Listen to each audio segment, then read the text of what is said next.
Vamos rezar. Rei Celestial, Consolador, Espírito da Verdade, tu que estás presente em toda parte, ocupando todo lugar, tesouro dos bens e doador da vida, vinde e habita em nós, purifica-nos de toda impureza e salva bondoso as nossas almas. Amém. Meus queridos, nossa conversa aqui, hoje, rapidamente, para tirar algumas dúvidas, para fazer uma explanação sobre o jejum e tirar algumas dúvidas de vocês. Quem estiver na sala de aula, que é a turma da catequese, eu convidei outras pessoas para falar sobre esse tema, mas depois, isso é 15 minutos, depois nós vamos continuar a aula. Muito bem. Estamos... Sim, Ana. Paulo acabou de falar comigo, padre, dizendo que o senhor ligou para ele, mas ele não está conseguindo Sim, entrar. ele foi, eu não mandei. Vou mandar aqui o... Sim, isso.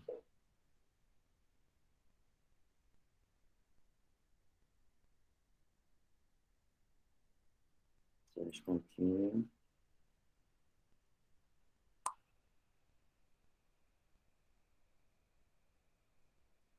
Muito bem.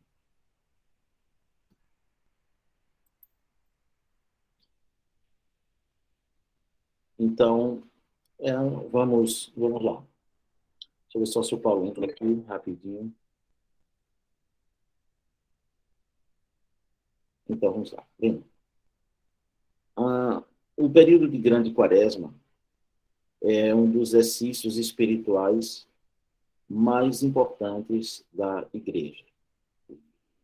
Mas, com certeza, o mais importante. Esse período que vocês vão pôr em prática a verdadeira fé ortodoxa. Isso é o que vai distinguir exatamente nos modelos de cristianismo que temos hoje, que é exatamente a fé autêntica, é aquela fé que é prática. Eu tenho sempre falado para vocês isso. Toda a vida cristã, ela não é feita de um assentamento, de uma anuência intelectual a uma proposta de visão de mundo, a uma fé, a um credo. Certo? O crer na Bíblia, nas Sagradas Escrituras, na tradição da igreja, é o crer que significa a adesão do ser inteiramente àquilo que se diz crer. Por isso que o Evangelho começa dizendo: arrependei-vos e crede no Evangelho. Esse arrepender, como vocês já sabem, é metanoia, é levar a mente para lá. Todos os nossos fracassos espirituais, todos, sem exceção, têm na base a falha ou fracasso na vida de oração. É a qualidade de oração que nós desenvolvemos que vai determinar os sucessos espirituais que nós temos. Ora, vivendo uma vida de oração, os sucessos espirituais já são difíceis, imagina quando nós transformamos o cristianismo apenas numa anuência ou num objeto de concordância intelectual. Esse objeto de concordância intelectual nos dá uma fé tranquila neste mundo, mas a fé cristã nunca foi tranquila. Então, a fé é essa ideia, por isso que se tornou a fé uma nota de rodapé, porque é a gente com o que está escrito, com o que se fala na igreja, e pronto. E nos chamamos cristãos porque confessamos um credo. A grande quaresma é o exercício em que vai revelar o que nós somos. O tamanho da nossa,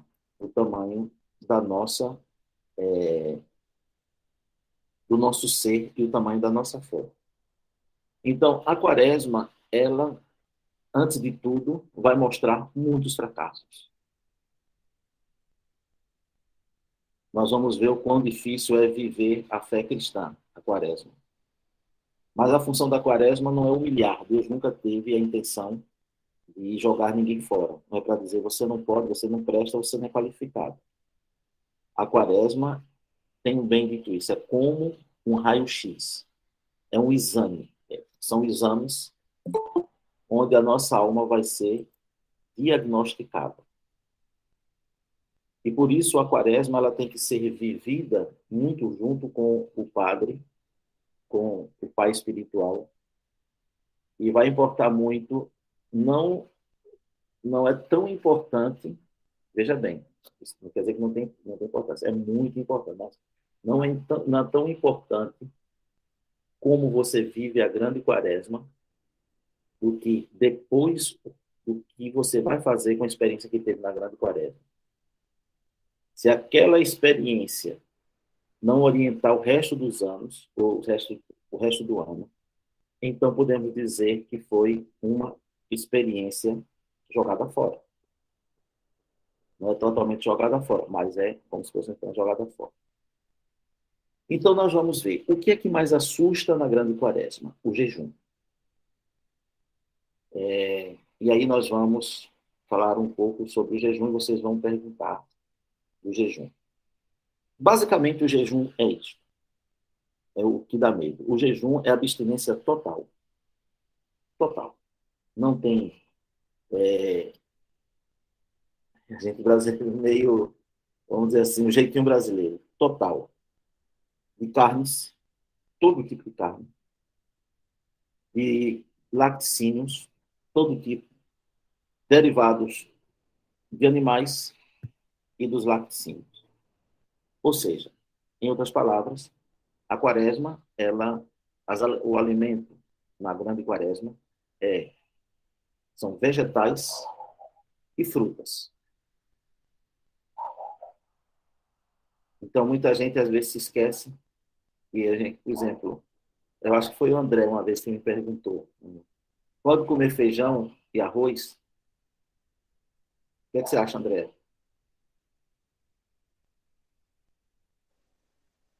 Pelo que eu entendi, pode. A não E ser que eu tenha André? entendido errado. André Carvalho.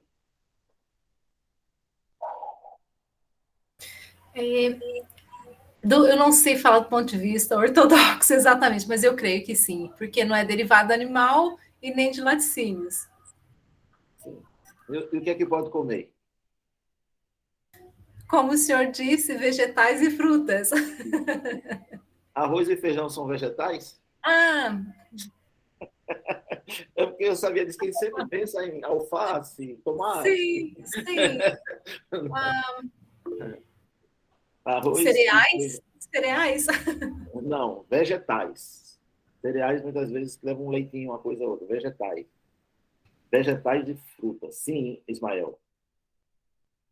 Ô padre, eu vi que também haveria, tipo, eu vi em alguns sites que teria jejum de óleos também, tipo, óleo. Eu não entendi muito bem, mas teria um jejum de óleo, isso é verdade? Ou... Olha, eu vou falar, então, veja só. Se você tiver a regra, o resto não tem dúvida. Vegetais e cereais. Ou vegetais e frutas. Aí você vai ter o azeite, que tem o óleo do azeite. Será que pode comer? Suponho que sim. O coco. Pode ingerir óleo de coco. Sim. É proveniente de um vegetal. É proveniente de um vegetal. Certo? Mas ele vai ferir uma segunda regra da quaresma. Ô, padre, eu já Ausência. estava feliz que ia ter um óleozinho do coco. Mas vai ser permitido a gente falar isso. Então, a primeira coisa, a quaresma vai ser a ausência de prazer na comida. É um combate. A comida é feita apenas para dar energia ao corpo. O alimento é para possibilitar vida biológica. E aí exatamente é o combate ao prazer de comer. Porque o prazer de comer está aliado à neutralização de várias paixões. Por exemplo, se tem um problema, então a pessoa vai aliviar esse problema na comida, não na oração.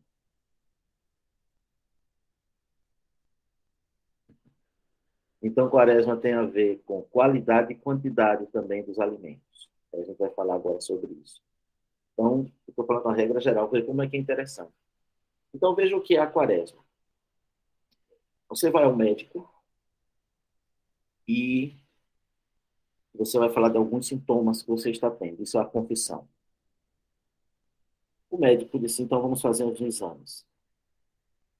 E ele faz o exame, que é exatamente as disciplinas, que é a lei de Deus, você vai colocar dentro da lei de Deus, e vai dizer, olha, você está com diabetes.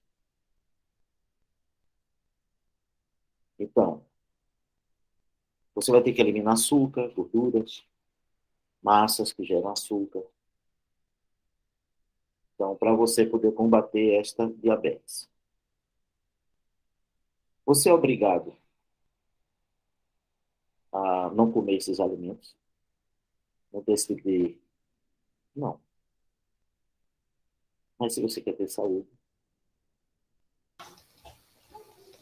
você tem que ter uma disciplina, não é isto? Isto é a Quaresma. Se a gente tem paixões, fracassos espirituais, e a gente quer combater esses fracassos espirituais, então nós temos que seguir a terapia. E na base de todos os fracassos espirituais está uma vida fraca de oração, mas mais abaixo dessa vida fraca de oração está o demônio. E para se vencer o demônio, se tem a regra que Cristo fala é jejum e oração. Jejum e oração. Oração é muito ampla. Então, nós vamos fazer aí. Primeira coisa da Quaresma. Quaresma não é dieta nem é spa. Quem fizer a Quaresma pensando em emagrecer, ou que bom que vai ser um spa, está com o objetivo errado. Então, não é para isso. A Quaresma também não é por objetivo conseguir praticar o jejum. Porque o jejum é um meio, é uma ferramenta. Ele não é o objetivo. Se a gente se concentrar, hoje eu consegui realizar o jejum, mas eu não fiz um combate às minhas paixões, não vale nada. Vale assim no sentido que você tem uma força de vontade. Mas, vejam, todo o objetivo é curar as nossas enfermidades. A enfermidade é o pecado que habita em nós. As paixões que guerreiam na nossa alma. Então, a maneira mais eficaz de combater isso é a oração e o jejum. Certo? Se nós nos concentrarmos no meio, vamos perder o fim. E se nós pensarmos apenas no fim e não considerarmos o meio, o fim não será alcançado. Então, essas duas coisas têm que andar juntas. Então, por isso, muita gente fica pensando, quando é que a gente vence um obstáculo? A gente vence um obstáculo quando a gente coloca o que a gente quer acima do obstáculo. A gente não vence o obstáculo quando o que nós queremos é menor do que o obstáculo. Quando a gente dá uma dimensão menor, maior o obstáculo do que aquilo que a gente quer. Então, o primeiro grande fracasso na Quaresma nos revela a qualidade do nosso desejo. Então, a importância que nós vamos dar à nossa salvação. O que queremos? Então, Nós podemos achar que podemos nos apresentar perante o tribunal divino com algumas doenças de estimação, e Deus, que é misericordioso, a gente pensa assim, vai perdoar. Bom, eu não posso entrar nessa esfera do tribunal divino. Porém, tenho certeza que o tribunal divino se dá um dos viés que ele nos deixou uma palavra, é que ela nos guia. Então a palavra diz assim: amarás o Senhor teu Deus de todas as tuas forças. Deus não nos cobra resultados, mas Deus nos cobra empenho.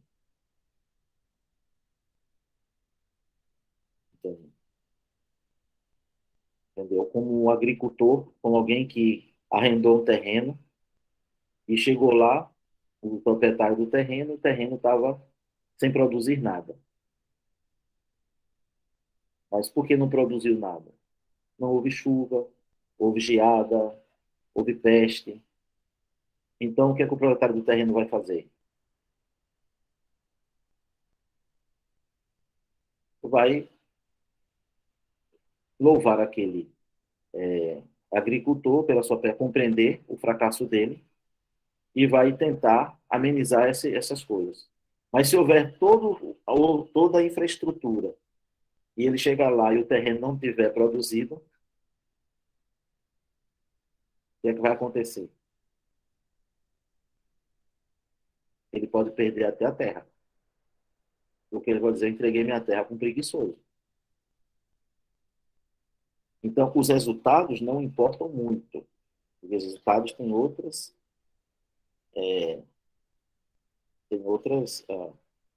nuances.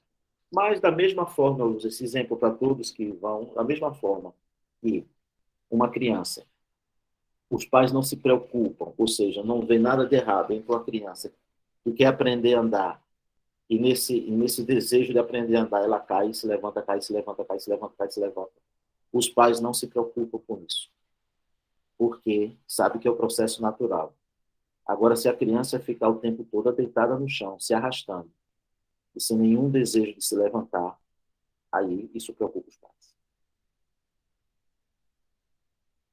Então, quantas vezes nós cairmos não é o importante, porque Deus nos fala pecar até 70 vezes 7. Não é que Deus permite o pecado, porque sabe da fraqueza da natureza. Mas o que importa para Deus é ver quantas vezes tentamos, nos esforçamos por ficar de pé. Então, isso vai... Entenderam bem? Muito bem. Então, pergunta sobre o jejum.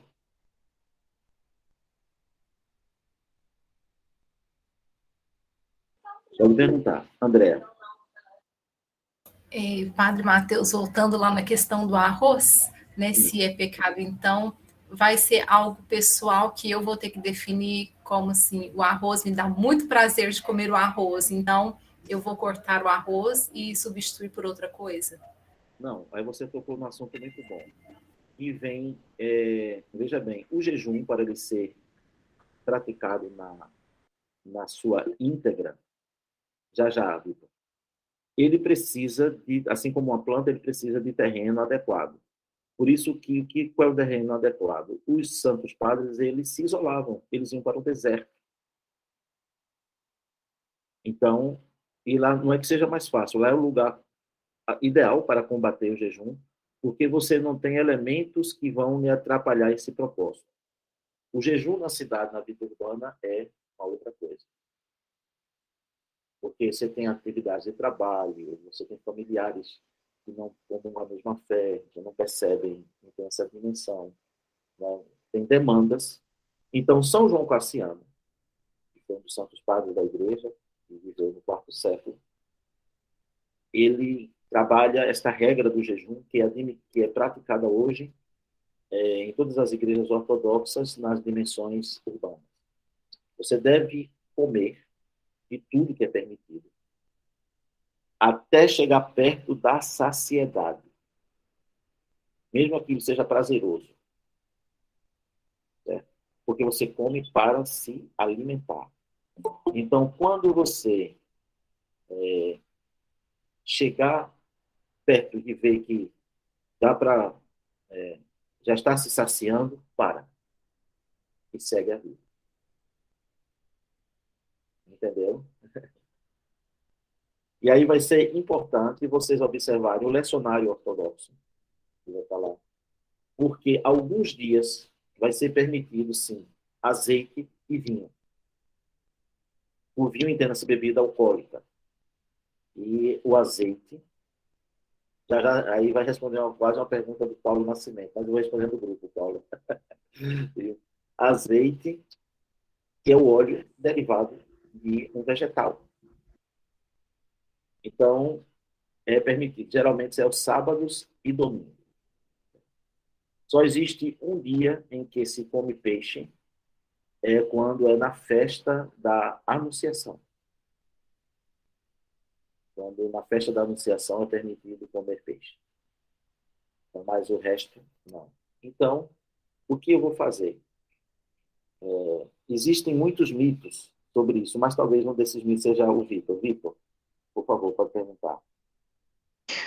Padre, o senhor falou que para nós fazermos o jejum teria que ser com acompanhamento, né, de um pai espiritual.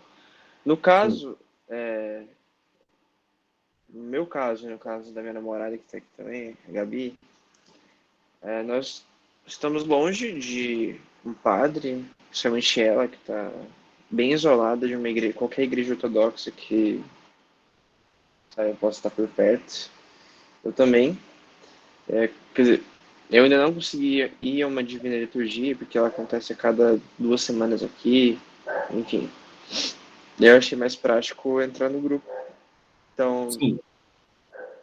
como que nós poderíamos... Não, quer dizer, a pergunta, na verdade, é: nós podemos participar desse jejum? Seria algo que para nós seria prejudicial? Ou seria tranquilo participar? Não, deve participar, sim. Se querem, devem. Também que você perguntar, eu posso ser o médico, claro. Então, deve participar, Vitor. Deve participar. Certo, André.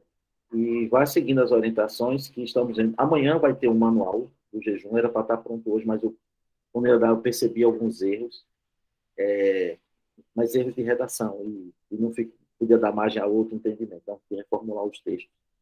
Então, amanhã vocês vão receber e vão seguir as orientações que estão lá. E qualquer dúvida, é só me escrever. E aí eu Muito faço obrigado. a orientação, por nada. E nós temos Paulo e Ana. Paulo, por favor. Sim, Padre Matheus, em relação aos horários, o jejum é iniciado a partir A partir de amanhã até o dia da Páscoa. até o dia da Páscoa. Até o dia da ressurreição.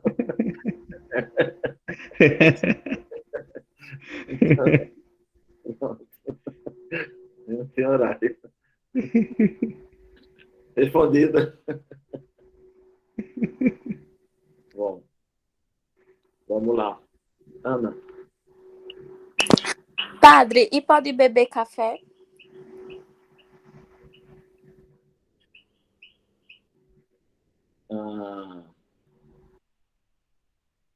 As bebidas, está falando... Sim, as bebidas todas. É porque eu estava pensando outra coisa aqui. Não pode café com leite. Todas as bebidas que não são alcoólicas podem beber. Todas. Certo? Café com leite, nada disso. Café com chocolate. Sim. Não precisa ser chocolate totalmente cacau. Sim, e água. Iago, Marcos e vamos. Deixa eu ver aqui quem foi. Vamos começar. Marcos Vinícius. Quem quiser fazer a pergunta, enquanto não responder, deixa a mãozinha levantada, virtual. Padre, tem alguma oração específica para começar esse jejum? Ou Vamos falar da oração. Aguarde um pouquinho. vai ser o último assunto da oração. Luana. Padre, fui eu aqui. A questão da... Não, seu nome não é Luana, não. Né? Não, É Agostinho. Agostinho, vossa bênção. Deus abençoe. E a questão do marisco, camarão, sururu, essas coisas. Bem, o camarão está na ordem dos vegetais e o sururu na ordem das frutas.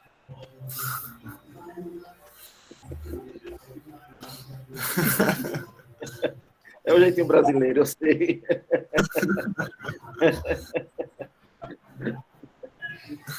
Respondida. Boa noite, padre. Boa noite a todos. Boa noite, José. Sua bênção. Deus abençoe, meu querido. Júlio, já respondeu a pergunta também? Minha pergunta... Boa noite, padre. Minha pergunta é sobre pão. Se tem algum tipo de pão que é permitido, enfim. Sim, eu esqueci, bem falado. Lá no manual são 3. Pão. Mas o pão que é somente à base de trigo, sal e açúcar. Pão de leite, nada disso.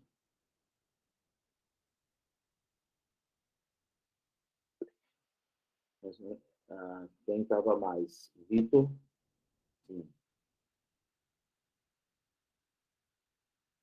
Ô padre, e quem vai à academia e toma assim, whey, por exemplo, que é a proteína do leite? Isso não, né?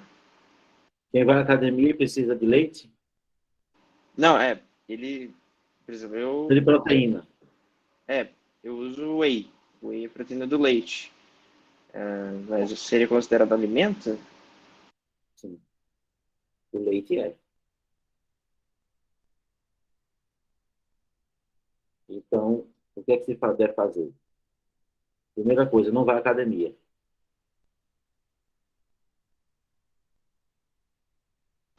É uma boa.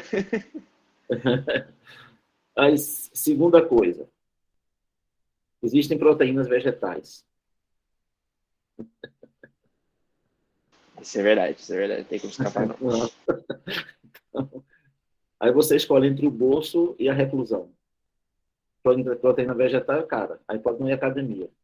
Mas se o bolso aguenta, pode comprar proteína vegetal. Comer grão de bico. Comer grão de bico, ou então beber o leite que a vaca bebe.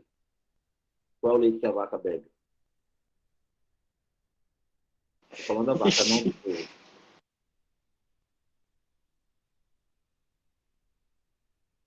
Hein? Água? Não. Grama. Toda proteína que vai para o leite da vaca vem da grama.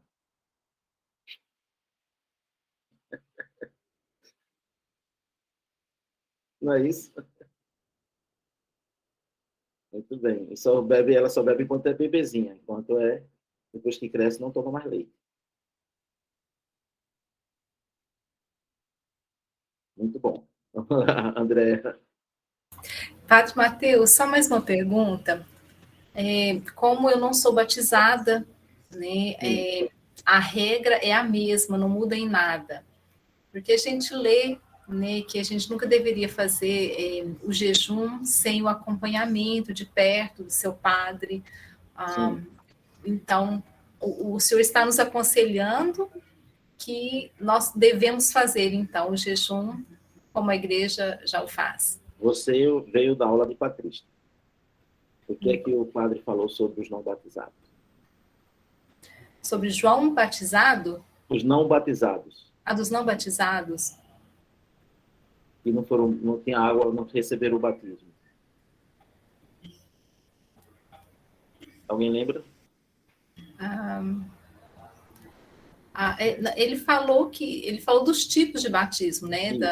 Da imersão, da aspersão, né? Que quando possível, se não fosse possível fazer imersão, então que fizesse a aspersão.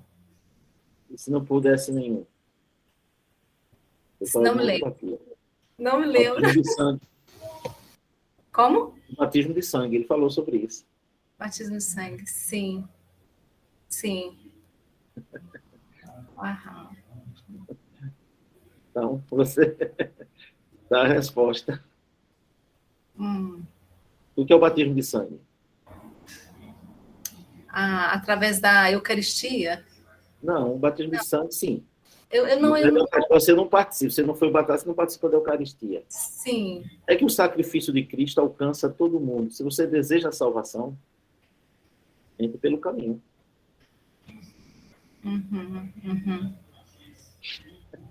Tá certo. Obrigada, padre. Que não é o fato de você não pode ser batizada, que você vai ser privada dos bens celestiais. Ô, padre. Sim. Esse foi o caso do São Dimas? Tem? Foi o caso do São Dimas? Sim. São Dimas, o que é o batismo? Primeiro significado do batismo.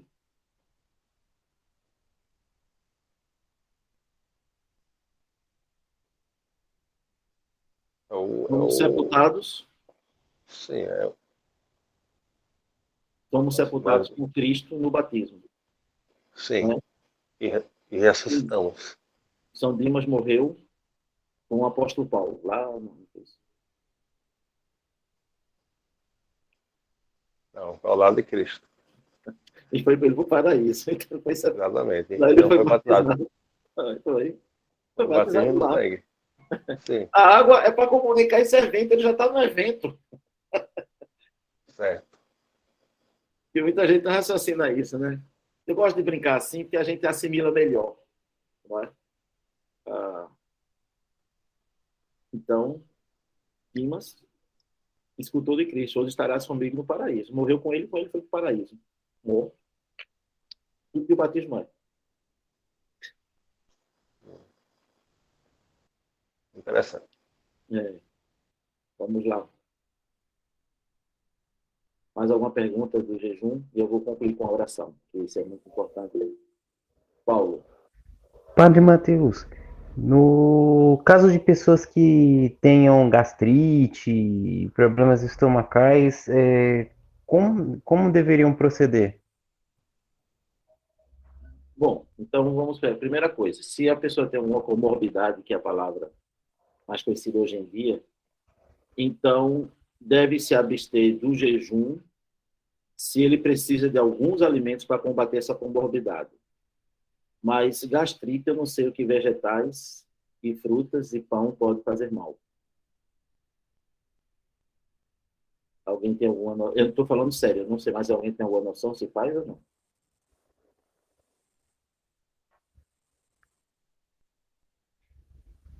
Ao contrário, né? Quando a pessoa tem esse tipo de problema, ele vai para uma alimentação exatamente mais leve, mais...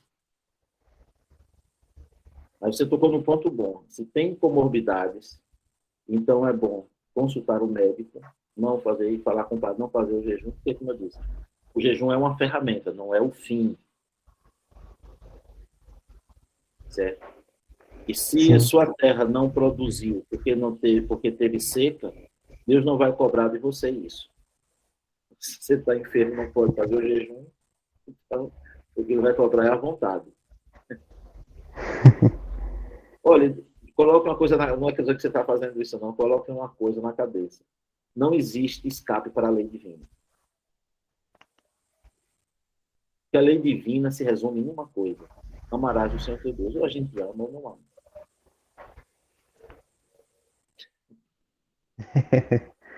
Sim. E o amor, tudo sofre, tudo crê, tudo espera, tudo suporta. Não é isso? Bom. É isso mesmo. O amor resume toda a lei. Resume toda a lei. E aí a gente está voltando, eu sei que são as fraquezas, e aí vem que eu falo para vocês.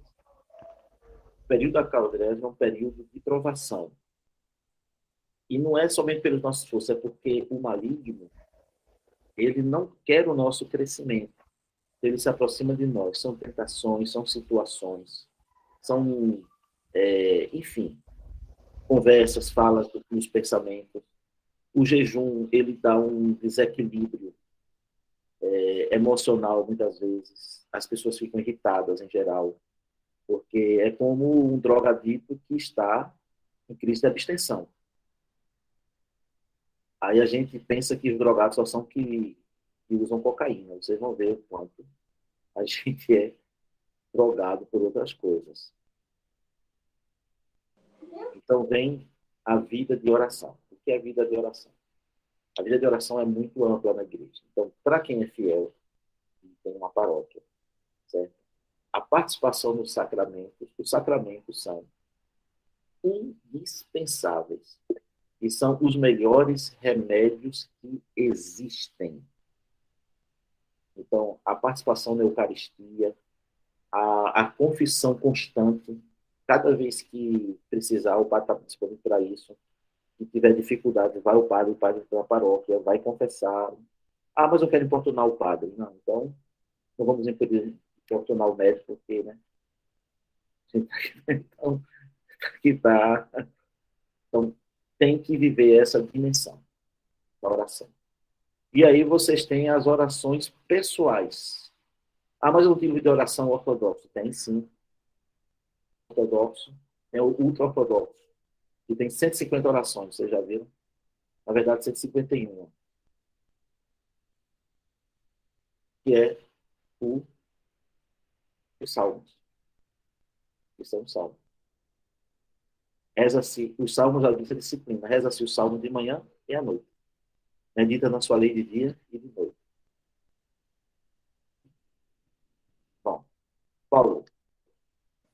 Padre, eu sei que existe uma noção de que quando você é recebido por alguém, na casa de alguém, e lhe é oferecido comida, você não deve recusar por causa da quaresma. Só que até que ponto a gente pode fazer isso?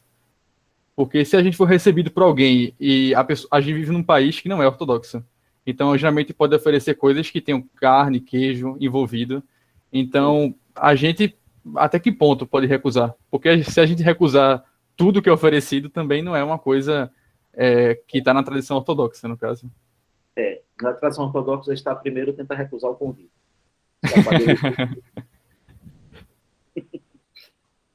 Sim, mas nessa situação, a gente tem que usar o discernimento do que comer, ou a gente realmente tenta evitar o máximo possível? Evita o máximo possível. Certo. Evita o máximo possível. Como é que a gente pode evitar o máximo possível? Se você está com gastrite, lhe oferece uma comida que prejudica a gastrite, é você para a pessoa. Eu tenho gastrite? Tenho gastrite. Então, se ele oferecerem carne, olha, eu estou no tratamento, eu não posso comer carne. Certo. É bom não dizer qual é o tratamento, mas sim. Sim. Sim. Não, eu médico, as coisas aqui tem. E, geralmente as pessoas respeitam porque as pessoas não gostam de aprofundar a doença porque acham inconveniente. Então, mas a primeira coisa é fugir do convite.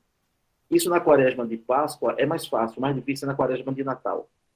Porque Natal, sim, época do ano e tudo. Isso. Muito bem.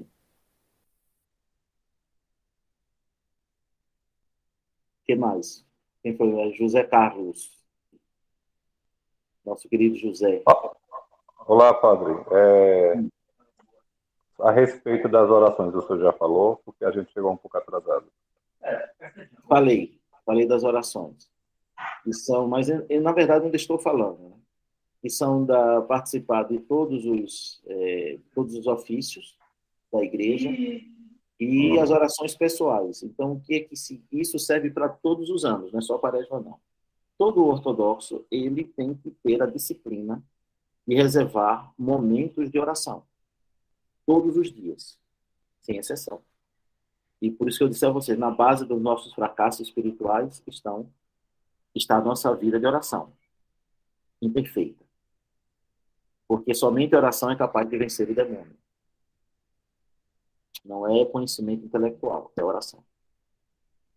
Então, a oração existe a confissão. Então, quando vocês têm um livro de oração ortodoxo, ou mesmo tem as orações da liturgia, ou mesmo existe uma oração que se faz de todos os dias, em qualquer ofício, em qualquer Não existe dia na ortodoxia melhor que não se faça a oração, que é o Salmo 50. Ou 51, dependendo da versão. Tem piedade de mim, ó Deus, segundo a tua grande misericórdia, conforme as tuas promessas, apaga as minhas transgressões, eu reconheço toda a minha iniquidade, meu pecado está sempre diante de mim, e aí vai. Então, quando a gente alinha o coração a estas palavras, nós estamos orando. Quando o coração não está alinhado, então nós estamos usando de vã repetição. É o que Cristo disse para não fazer. Porque não tomarás o nome do Senhor teu Deus em vão. Então, é uma repetição em vão. Em vão. Então, o Salmo, só esse Salmo, ele nos coloca diante de um tratamento espiritual enorme. Somente neste Salmo. A oração de Jesus, e o cordão de oração, não mudei de lugar, não estava aqui. Então, o cordão, a oração de Jesus, é algo que você pode levar para todo instante, todo momento, em toda hora, estar consigo, certo? Muita gente usa o cordão de oração na mão, certo? Eu recomendaria que não fizesse isso, porque Cristo é para estar cuidado da quaresma. Quando a gente orar, deve entrar no quarto esse secreto. Esse secreto é o íntimo. Então, eu gosto de usar no bolso. Porque você pode botar a mão no bolso, ou tirar um momentozinho lá e estar fazendo, e se não está podendo, está na alma fazendo, muitas vezes. Então, a oração de Jesus é muito importante. A oração do coração, usar o cordão de oração. Isso são regras que cada um vai vendo diante da sua necessidade. O importante é o seguinte, certo? Quem atravessaria o continente? Vamos dizer, quem caminha 100 quilômetros num dia? Alguém caminha? Não, ninguém. Ninguém. E se tivesse do outro lado, se você tivesse que caminhar 100 quilômetros para chegar lá e encontrar 100 milhões de dólares? Todo mundo iria. Então, Cristo diz, onde está o teu tesouro, estará o teu coração. Quando a gente quer adquirir, alcançar um objetivo, a gente encontra os meios de fazer. Quando a gente não quer, a gente arruma uma desculpa. É ou não é? É verdade. Então, o prêmio é a motivação. Aliás, o segredo é a motivação, ou seja, o que nos motiva a agir. Por isso que, quando a ortodoxia, ela é tão simples, não precisa estudar os mantras, compreender os karmas, a roda do samsara, ou seja, entrar em diversas teorias. É muito simples, a ortodoxia não tem, porém é tão difícil. Porque ela é pragmática. E Cristo chama isso de caminho estreito. O caminho é estreito. Cristo chama isso de tomar cruz. Tudo instrumento que é de desconforto.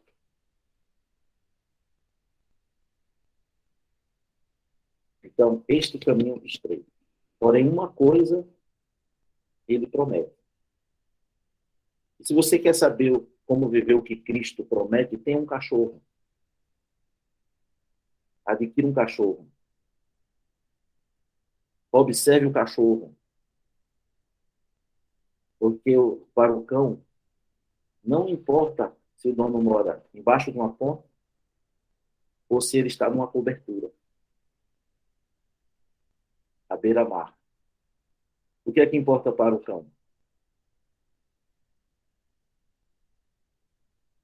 O dono. O dono. E Cristo disse, estou convosco todos os dias, até a consumação do céu. Ele não nos deixa. Ainda que eu ande pelo vale da sombra da morte, não temerei mal algum, porque tu estás comigo. A tua vara o teu cajado me consola.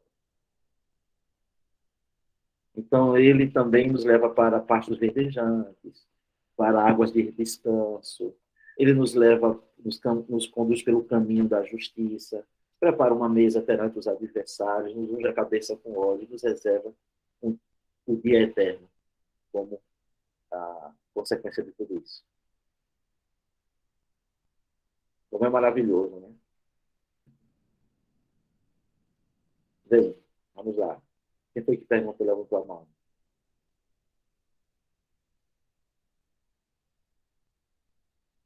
Então, vamos ao aspecto prático. Quase todos vocês, se não todos, inclusive eu,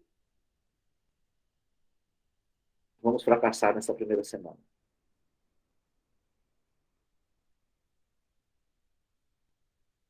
Ah, padre, então, o negócio é bom, né? Pode ser flexionado. Existe um ponto em que a gente pode fracassar, mas onde não deve fracassar. Pode fracassar nos outros. É de não lutar até as últimas forças para alcançar o objetivo.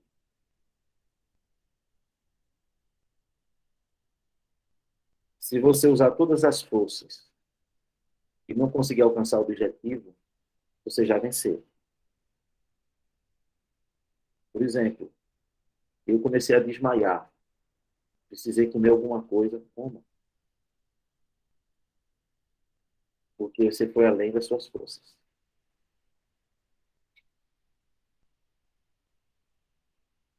Mas não coma. Eu posso fazer isso depois. Na próxima semana eu consigo. Não. Não faça isso. Você vai fracassar duplamente. Mas, como eu disse, o objetivo não é o jejum. Vocês vão perceber que vai haver muito desconforto, e há, mas depois esse desconforto passa. Como tudo que a gente está fazendo, todo desconforto passa. Quem começa a malhar, Vitor, né, que é atleta, André aqui, a primeira malhação, os músculos ressentem, não é isso?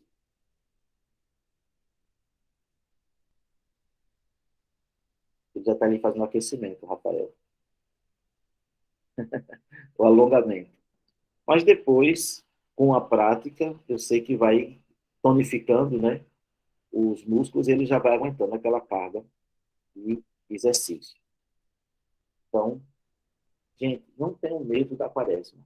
A quaresma é a nossa saúde, não a nossa morte. Tem gente que diz, eu não vou a médico não, porque ele descobre doença. Eu digo, tá. E ela vai escondida pro caixão com você. Então, o que é que a pessoa... Não já viram dizendo, tem medo de diabetes. Não, não é médico não, porque médico é uma doença. É lá que a gente deve estar. Agora, quem trabalha, tem uma atividade forte disso, você pode comer mais. Como diz, porque o organismo, nós temos um termômetro, que é chamado fome. Às vezes ele tem um gatilho psicológico. Mas se a gente comer e começar a estar ficando saciado, São João Cassiano, que maravilha ele faz isso. E hoje as pessoas falam de jejum intermitente. São João Cassiano falava disso. Então, se a gente come até perto da saciedade, isso significa que o organismo está dizendo, ok, eu não preciso mais de energia, não preciso mais de alimento. Agora, se a gente tem ânsia por um alimento, aí não é fome, é um desejo, é uma pulsão, é uma paixão. Então, isso a gente pode combater. Os Santos Padres têm várias maneiras. No Peregrino Russo, tem gente que lê o Evangelho em voz alta. Tem gente que bebe água. A água, ela serve para acabar com essa sensação. Pode beber água à vontade, não faz mal não. Então, quando se tem a ânsia para um alimento, beba água, vá ler o Evangelho em voz alta. E você vai perceber que existem muitos fantasmas criados por Satanás que não são verdadeiros, são miragens do deserto.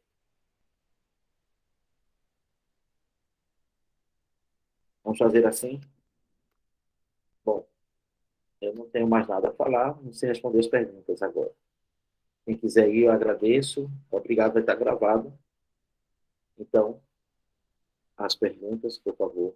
Carolina, você não tem nenhuma pergunta? Não, pergunta não. Carol?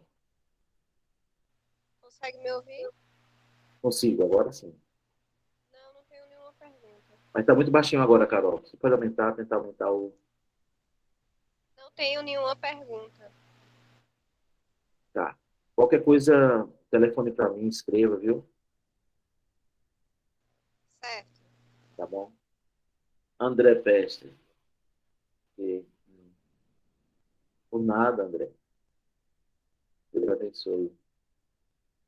Ismael. Ô, padre, eu cozinho.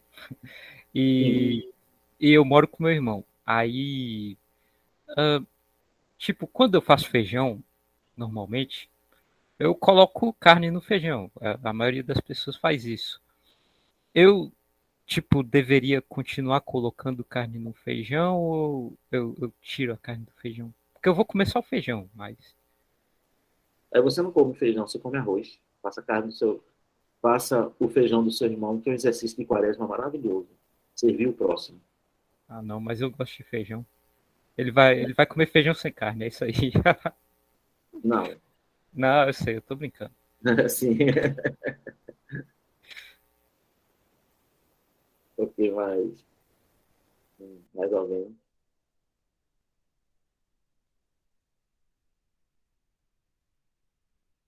Gabriele.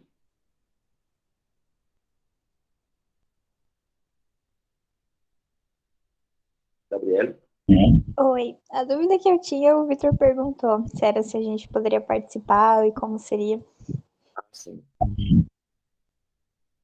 E vocês podem compartilhar suas experiências durante a semana comigo.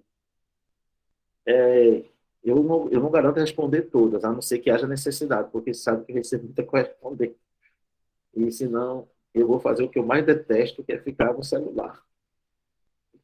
Mas, por amor ao ofício, faço. Então, mas vocês, então, me escrevam. Aí, nesse caso, eu dou uma atenção especial. Faz parte da Muito quaresma. obrigada, padre. Hein? Eu estou dizendo isso não é para estimular vocês, não. Viu? Por favor, não deixem de escrever. Você não vai importunar o padre. Ah, não vou importunar o padre.